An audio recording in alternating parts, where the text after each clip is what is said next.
it. It's also a little bittersweet from a sense that in a certain respect we're saying goodbye to the greatest owner that this city has ever known. Leslie Alexander is a Hall of Fame owner, someone who's brought us 2 championships, 4 WNBA championships, Hall of Fame players and coaches, and done so much for the city through his charitable efforts. When he became the owner back in '93, he talked about wanting to win championships and becoming the most charitable owner in the NBA.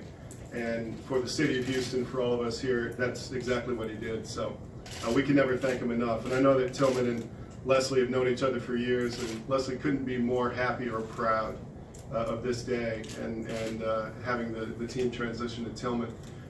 Many have asked about the process, so I'm just going to mention a couple things real quick before Tilman makes his remarks and then we answer questions. But during the sales process, Leslie called in July, middle of July, and he said he wanted to make a change in his life and he was going to put the team up for sale. And anybody who knows Leslie knows that once he makes a decision, it's ready to move forward, and then we have to figure out how to get it done. And the objectives he laid out were he wanted to be someone who was a Houston native, or someone who was passionate and committed to the city of Houston and all that it represents.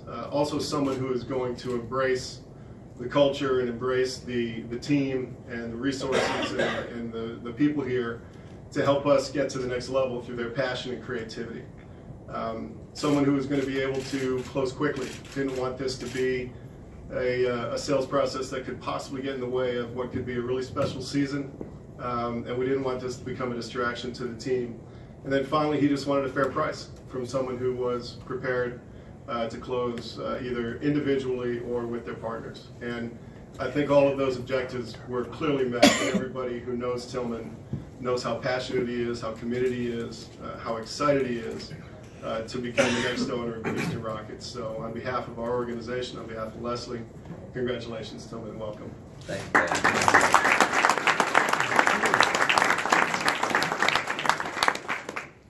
I will say it is an interesting process when I think about that 24, 25 years ago, myself and John Moores made an attempt to buy the Houston Rockets, and we lost, and that's when I realized there is no justice in the courthouse. So, but we got out-lawyered, but I never let that happen again. But what's funny is that was going on even the night before. I truly did not like the way that Les was being treated in the city of Houston, and the way the media was treating him, that a guy from New York was coming in, and I even had him over to my house the night before the injunction hearing, and we had pizza together and kind of welcomed him to Houston in case he won, which he did, and because it was just business. And it's been a pleasure knowing Les for the last 24 years. I've had him at my ranch for Thanksgiving dinner before. I've had him at my St. Louis salute many times, and of course at my house. But when it came time to sell the team, I didn't get any favors. Isn't it amazing? And we went back to business again. But I will tell you this. I kind of went through my life, and I've had a wonderful life and a wonderful family, and lots of good things have happened to me. And I got to a point where I said, gosh, if I laid my head down on the pillow for the last time, the one thing that I ever got to accomplish was owning a team in my hometown. And I've looked at other teams in the last few years, but it's just not the same. You just can't own a team not in your hometown, as far as I'm concerned. I started listening to the San Diego Rockets when I was in junior high school, when they said they were moving to Houston, Texas with Elvin Hayes, and that's when I became a Houston Rocket fan, when they were in San Diego. So I've been on the ride from the beginning.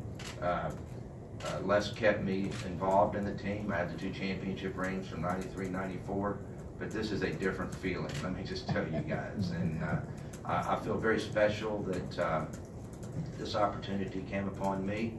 I will tell you, it was not an easy process. It was extremely stressful. We were negotiating over the storm. When I was in California shooting my show, it was not easy. And I will tell you, and I think Tad will tell you, we just kind of came in and we did it the Landry's way, and said, we'll do this quicker and higher than anybody else. And that's what happened.